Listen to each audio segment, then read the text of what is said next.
안녕하세요. 사연부자입니다. 오늘도 방문해주신 분들께 감사드리며 구독 눌러주시면 힘이 될 것 같습니다. 제 사연 끝까지 들어주시는 분들 대박 나시고 부자 되세요. 그럼 사연 시작하겠습니다. 저는 현재 50대 주부입니다. 저는 강릉에서 태어나 자라왔고 지금의 남편과는 제가 처녀 시절 부모님의 지인분이 중매를 해주셔서 만나게 되었습니다. 부모님이 농사 지으시면서 땅을 빌렸던 분홍가 밭주인의 아들을 소개받게 되었는데 시골 강릉 바닥에서 그 일대에 농사 짓는 땅을 몇만 평 소유하고 있을 정도로 땅 부자로 소문난 집안이었고 지금의 남편과는 그렇게 인연인가 보다 하고 만나게 되었어요. 저희 연애 시절 남편은 말이 많은 스타일이 아니었지만 재치있고 유머러스해서 수줍게 다가가는 저를 잘 이끌어 주었습니다. 성격도 호탕하고 괄괄해서 주변에서 시원시원하다는 얘기를 많이 들었는데 성격과도 잘 맞는 남편의 직업은 중장비 사업가였어요. 그 시절 한창 땅을 파고 건물 올리면서 도로며 빌딩을 지으면서 건설업에 붐이 불었고 남편의 사업이 나름 잘 돼서 중장비도 본인 소유로 몇 대 가지고 있었어요. 지금 생각해보면 사업이 바쁜데도 빵집에서 데이트할 땐 꼭 꽃다발을 사오는 로맨티스트의 모습도 느껴졌던 것 같아요. 그렇게 저는 시골 바닥에서 꽤나 재력이 있는 땅 부자 집으로 시집을 가게 되었어요. 시댁 분위기는 동서 셋에 시동생이 있었는데 서로 일하기 싫어해서 눈치 보는 분위기였어요. 1년에 한 번 모이는 명절인데도 서로 본인들 사정 있다고 시어머니한테 전화해서 못 간다고 하거나 자기는 친정에 갔다가 와야 한다는 둥 제사를 피하기 위해 온갖 수단을 다 쓰더라고요. 한 번은 동서가 전화를 와서 어머니 어쩌죠? 작년에 친정아버지 제사를 추석 당일에 못 지냈더니 아버지가 노하셨는지 애 아빠 사업이 잘 안 되더라고요.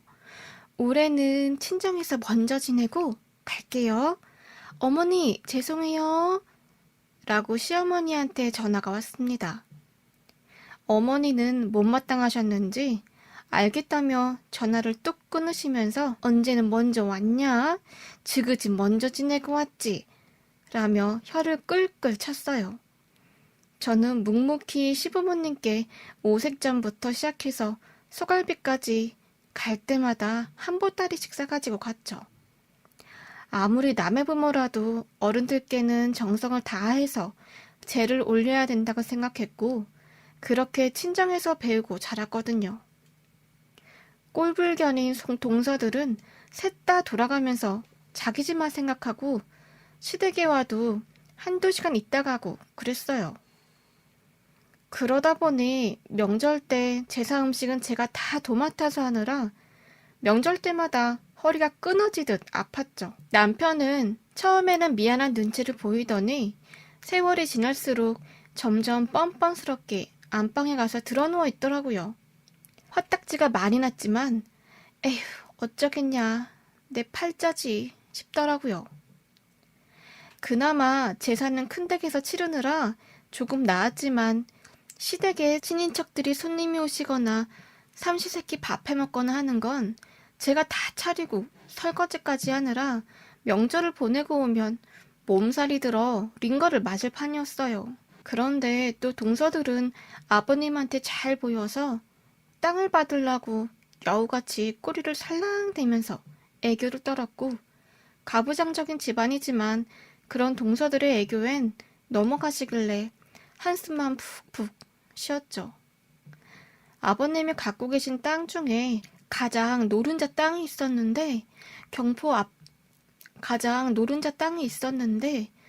바다 앞쪽에 위치해서 펜션이나 호텔을 짓기에 위치가 너무 좋은 땅이었거든요.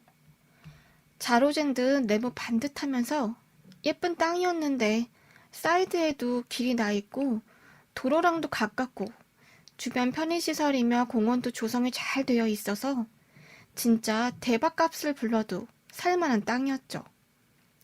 한 번은 여기 호텔 짓겠다고 시댁의 건설업자들이 찾아온 적이 있었는데 남편이 더 오를 수 있다고 팔지 말라고 했더니 오히려 동서들이 뭉쳐서 호시탐탐 노리고 있더라고요. 셋이 뭉쳐서 자기들 주면 나눠 갖겠다고 하면서 시댁에서 일은 안 해도 맨날 아버님께는 몸에 좋다는 녹용이며 산삼이며 다 가져다가 선물 공세를 했어요. 점점 저도 열불이 나던 찰나에 갑자기 아버님이 급성 심근경색으로 돌아가시게 되었어요. 너무 갑작스러운 일이라 다들 경황이 없었고 장례식을 치르고 가족들이 한자리에 모였어요. 그 마음 안 좋아서 목 놓아 울던 시댁 식구들은 다들 귀를 쫑긋하고 아버님이 남기신 유서를 듣는 모습을 보니 어찌나 떠나가신 아버님이 가엾다는 생각이 드는지 삼촌이며 형제들은 기대를 잔뜩 하고 있는데 생각지도 못한 발표가 되었어요. 다들 노리던 경포에 있던 그 노른자 땅은 남편 몫으로 가져오게 되었는데 6대4 비율로 남편과 제가 그 땅을 물려받은 걸로 아버님이 남기신 거예요. 어안이 벙벙했는데 마침 시댁 형제들과 동서들이 말도 안 된다며 소리를 지르고 난리를 쳐서 장례식장이 아수라장이 되었죠. 제 손님들도 오셨는데 얼마나 창피했던지. 오히려 얄미웠고 안 입고 왔던 동서들이 더 난리피니 더 제가 화가 나더라고요. 한 것도 없는데 말이죠. 그러다 갑자기 제 멱살을 잡더니 네가 뭘 했는데 땅을 가져가냐며 시비가 붙었어요. 저는 진짜 화가 머리 끝까지 나서 둘째 동서 목덜미를 확 낚아채서 있는 힘껏 싸대기를 후려쳤습니다. 제가 손이 엄청 매운 편이라 짝 소리가 나면서 목이 휙 돌아가는데 나자빠졌어요. 네가 이 집에 와서 뭘 했는데 어디서 함부로 대드냐며 한 번 더 싸대기를 날려줬고 지그시 발로 밟아주면서 나무젓가락에 뒹구길래 막 얼굴을 쳐댔어요. 입술에서 피가 터지대요. 그 순간 아주 꼬셨어요. 어머님도 제 말이 맞다고 하면서 다들 할 말 없다고 누가 부모 돌봤는지 생각해보라고 소리치면서 정적이 흘렀습니다. 그렇게 유산분배를 받게 되었는데 동생들은 분이 안 풀렸는지 밤마다 집에 찾아왔어요. 결국 남편과 얘기해 서울로 상경해서 다시 사업을 하기로 했습니다. 시댁 식구들과는 연을 끊었지만 심한 일을 겪고 마음고생은 심했던 것 같아요. 그렇게 저도 서울에 와서 조그마한 화장품 가게를 운영하게 되었죠. 남편 사업이 잘 안 될 때는 저도 벌이가 있으니 내조를 하고 아들도 둘 낳아서 그렇게 살고 있었습니다. 남편의 외모는 키가 작은 편이었지만 근육이 단단한 편이고 인간관계가 좋은 사람이라 사업 수완이 좋아서 여기저기서 건설사업 시공을 따내곤 했어요. 그렇게 애기 아빠 사업이 잘 되던 찰나에 갑자기 국가 경제 위기가 찾아와서 뉴스에서도 대서특필을 하게 되었어요. 생각지도 못한 IMF가 대한민국에 가장 큰 금융위기가 닥쳐 달러 잔고가 없고 부도가 나는데 대기업들이 부도가 나니 하청기업들이 줄도산을 하기 시작했어요. 국민들은 금모으기 캠페인을 벌여 다들 몇십 년 된 집 농에서 묵혀있던 금부치들을 꺼내서 팔고 난리도 아니었죠. 저와 비슷한 나이대 분들은 그 시절을 아실 거예요. 얼마나 힘들었는지요. 남편도 건설 쪽에 종사하고 있어서 완전 직격탄을 받게 되었어요.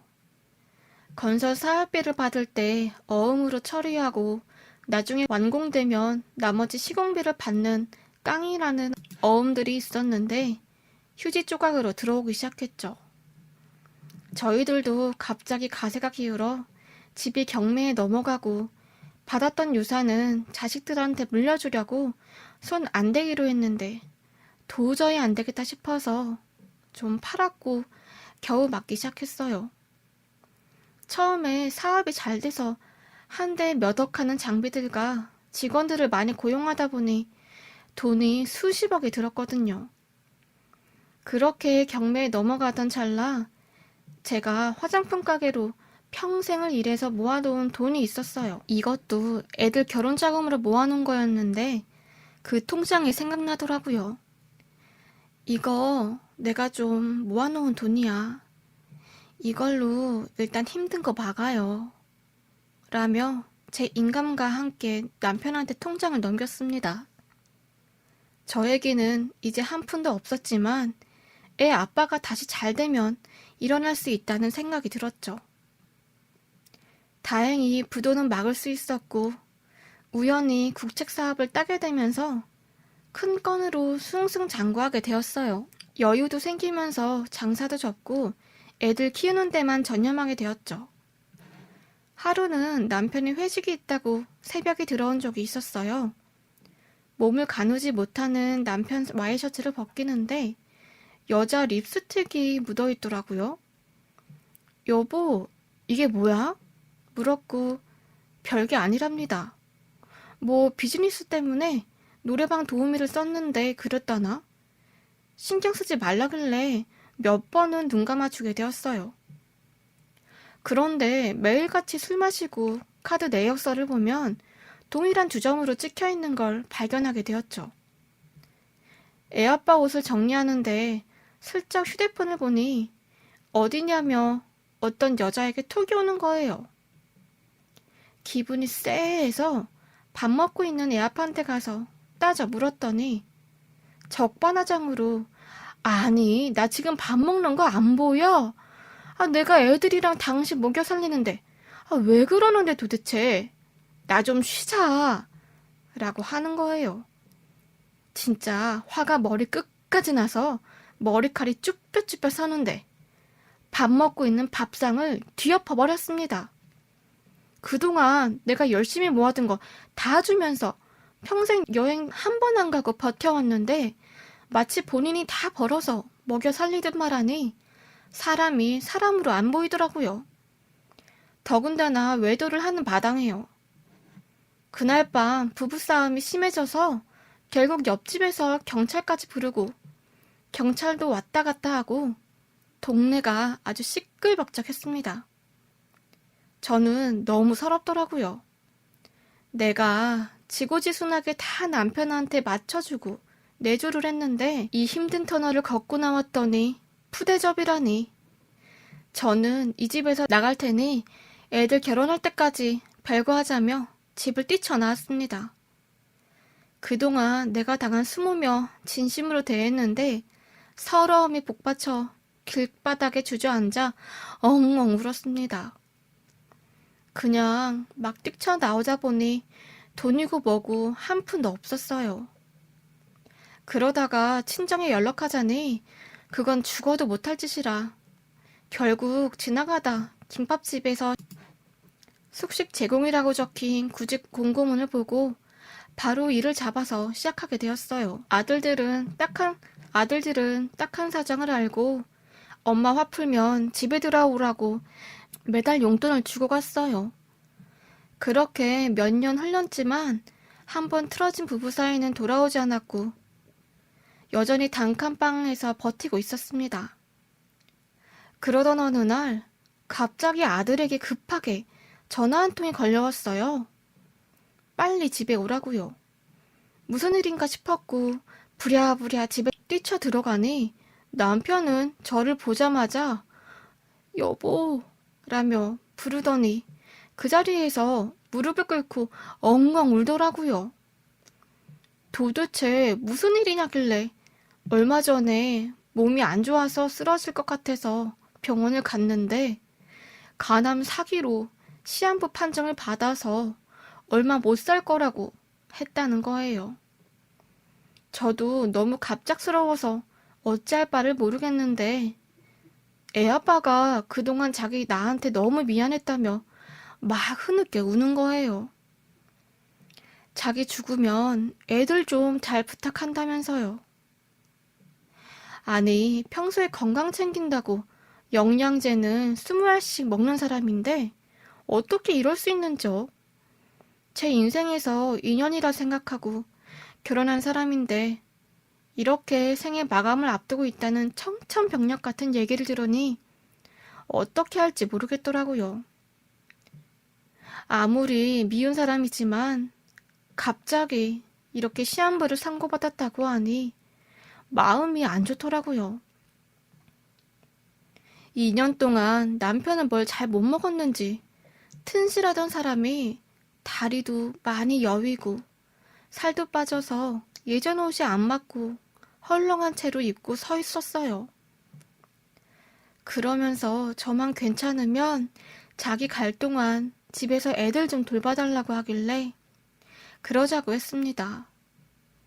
그리고 몇 주가 지나 남편이 점심을 먹고 오후에 잠깐 저를 안방으로 부르더라고요. 병철 엄마, 나 죽기 전에 소원이 딱 한 가지 있는데 염치 없지만 들어줄 수 있을까? 라면서 계속 뜸을 들이는 거예요. 계속 말을 못하고 어버버 하길래 뭐든 말해보라고 했죠.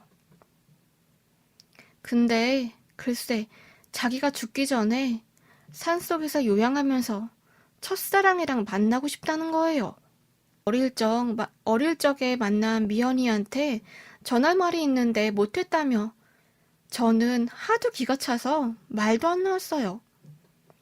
당신 지금 나한테 할 소리야? 아니 미치지 않고서야 어떻게 그런 말을 할 수 있어? 나한테 이러면 안 되지 여보. 내가 뭐라고 해야 되는데 싶었어요. 이 사람이 그 독하다는 항암치료 때문에 머리가 돌았나 싶었거든요. 그랬더니 내 마지막 소원 들어주면 내가 가진 전 재산 다 줄게. 내가 비자금이랑 이것저것 해서 통장에 나눠서 많이 놓아뒀어. 애들 엄마가 더 잘 알잖아. 제발 한 번만 도와줘라. 응? 이럴 때 정말 어이가 없다고 하죠.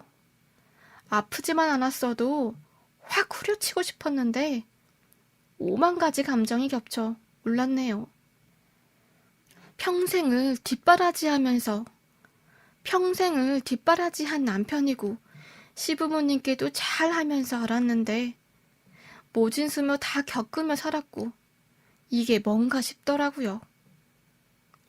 저는 그렇게 몇 날 며칠을 생각하다가 그 첫사랑인가 하는 여자를 흥신소에 의뢰해서 일단 찾기로 했어요. 알고 보니 저랑 같은 중학교를 나왔고 결혼도 한 여자인데 남편이 워낙 크게 사업을 하는데 바람이 나서 분풀이로 돈을 흥청만청 쓴다는 얘기를 어렴풋이 들은 적이 있었어요. 그 여자일 거라고는 생각지도 못했죠. 저랑 같은 반인 적도 없었고 저도 친구들한테 건너 들은 거였거든요. 결국 흥신소를 통해서 어렵사리 그 여자와 만나게 되었어요. 커피숍에서 만나게 되었는데 어찌나 어색한지. 그런데 나이가 들었는데도 관리를 잘하는지 고급스럽고 예뻤어요. 아줌마인데도 날씬하고 옷도 잘 입는지 샤넬백을 들고 나왔더라고요. 저보다 예쁘길래 더 화가 났고 다 때려치고 남편한테 뒤통수나 후려칠까 또 싶었죠. 그렇게 그동안 남편의 이야기를 그리고 저의 얘기를 하게 되었어요. 알고 보니 둘이 만난 적이 있었는데 그렇게 잘 맞았대요. 속궁합이요. 이 부분도 진짜 화딱지가 나는 부분이었고 그 여잔 왜 나한테 이런 얘기를 하는지 도무지 이해가 안 갔어요. 부모의 반대로 헤어지고 만난 사람이 저라고 하더라고요. 저는 남편의 전 여자친구에 대해서는 물어보지도 않았고 처음 당사자한테 듣게 되었거든요. 남편 만나는 건 좀 생각해보고 연락하겠다고 하길래 그러라고 했죠. 집에 돌아오는 길에 생각해보니 아무리 생각해도 제가 너무 비참하고 화가 나고 억울함에 미칠 것 같아서 남편에게 복수를 해줘야겠다고 생각했습니다. 곧장 집으로 가서 그 이면이란 여자 찾았는데 내가 속사정을 말해서 사정사정했더니 만나보겠대. 어디서 보면 되냐길래 예전에 우리 사놓았던 그 별장 있잖아. 별장 주소 주고 저녁에 오라고 했어. 라고 했더니 아주 흐뭇하게 웃더라고요. 진짜 이 양반이 얼굴을 한 대 후려칠까 싶었는데 바로 죽을 것 같아서 일단 살려두기론 했어요. 이대로 가면 제가 너무 억울하니까요. 그러고 한 달 후 정말 남편은 그물 고르라고 운전기사를 데리고 별장으로 가더라고요. 저한테는 고맙고 너무 미안하다면서 제가 생전에 무슨 죄를 지었길래 싶었고 우라통이 터질 뻔한 걸 또 참았어요. 저도 모르게 자꾸 손이 올라가더라고요. 그렇게 별장에 도착했습니다. 남편은 그녀를 만날 생각에 희죽거리는데 아주 입을 쫙 벌리고 싶은 걸 또 꾹 참았어요. 남편은 브루스를 틀고 커피 한 잔을 하면서 소파에 앉아서 향수를 아직 냅다 뿌리더라고요.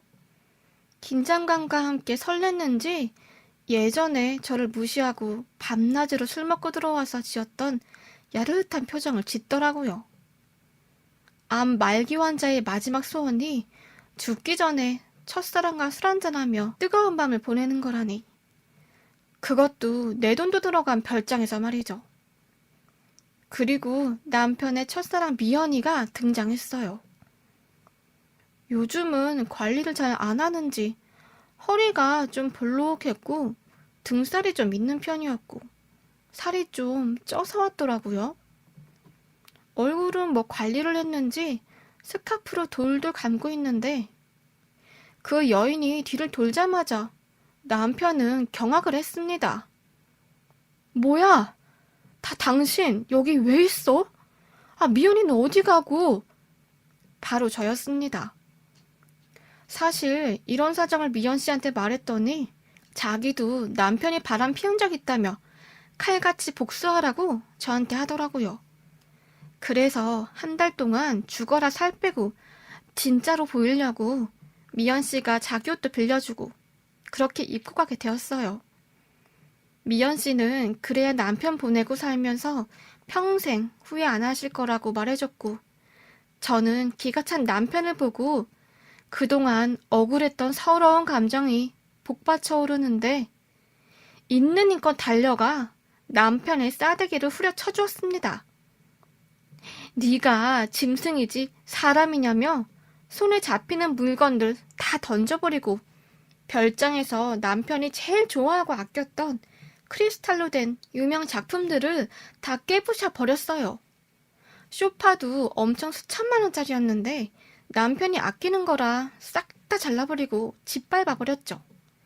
그동안 쌓였던 분풀이를 남편한테 있는 힘껏 다 하고 남편은 쩔뚝거리며 미안하다는데 웃기지도 않아서 마지막에 미연 씨가 저한테 해준 말을 해주고 나와버렸어요. 미연 씨가 그러더라. 산 사람은 살아야죠라며 자기한테 복수하래. 그러고 별장 문이 부서지듯 쾅 닫고 나가버렸어요. 그러고 몇 달 뒤 남편은 세상을 떠나게 되었습니다. 물론 약속한 대로 유언장에 적혀있는 대로 전 재산을 물려받게 되었고요. 저는 이게 남편의 죗값을 이렇게라도 받아내야 남아있는 내 삶이 위로가 된다고 생각했어요. 그리고 저보다 더 어려운 부분들을 도우며 살아가면서 마음 치유해야겠구나 싶어서 정기적으로 지금은 기부도 하기로 했어요. 이 많은 돈 죽어서 들고 가지도 못하는데 뭐 하나 싶더라고요. 제 사연 들으신 분들, 저처럼 참지 마시고, 당하지 마시고, 자신의